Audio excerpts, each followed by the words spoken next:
பண்ணலன்னு வைங்களே, அதுவே நம்மளுக்கு சில டைம்ஸ் அவமானங்களை தேடி கொடுக்கும். இந்த மாதிரி அட தண்ணி அவ்வளவு ஊத்தாத.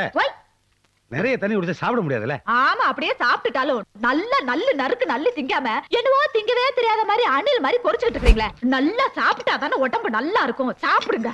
இந்தாங்க. அப்புறம் சாப்பிட்டு முடிச்சுனே சாம்பிராணி பாவை போட்டு விட்டுரு. வை வை. அட வாசம் அடிக்கும்ல. காட்டி கொடுத்துரு தடி சுவை. ஓ எஸ் எஸ் கரெக்ட் கரெக்ட். ஆச்சரியமா இருக்குது. மாமா வீட்ல அசைவ சாப்பாடு வாசனை அடிக்குதே. அவர் வீட்ல எப்பவும் ரசமும் கீரையும் தானே. அக்கா என்னங்க என்னங்க அந்த உறிஞ்ச வாய வர மறைச்சு வைங்க சீக்கிரம். போடுடா. இதுக்கு போ முறிங்க. இது வேடா வந்துட்டு. ஒரே இட்லி வை. ஒரே idli.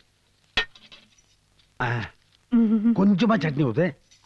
Sister, hi luggage, hi package, hi wastage. யா போடா ட்ரைனேஜ்.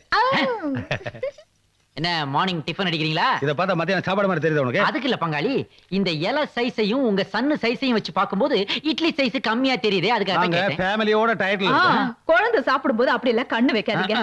இது மூஞ்சில காலே வைக்கலாமே. ஏற்கனவே 2 கால் வச்சாச்சு. போட்ட அப்பா கால் தெரியுதுப்பா.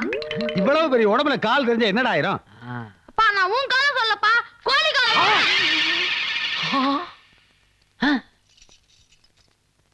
பிஜிபி தோசை சைஸ்ல இலை இருக்கும் போதே நான் டவுட் ஆனையா. May I come inside? போடா, அதுக்கு என்ன பர்மிஷன்?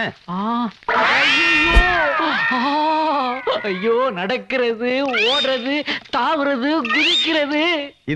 இது ஓடுறது போடுறது. அட பாவிங்களா, ஒரு மினி முனியாண்டி விலாசே அண்டர் கிரவுண்ட்ல நடந்துகிட்டு இருக்கேயா. டிஸ்கவரி சேனலே செத்து கிடக்குதையா. இதெல்லாம் உங்களுக்கே நல்லா இருக்குதா?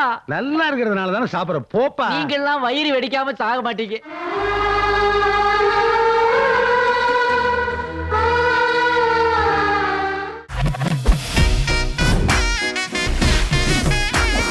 கேளடி கண்மணி.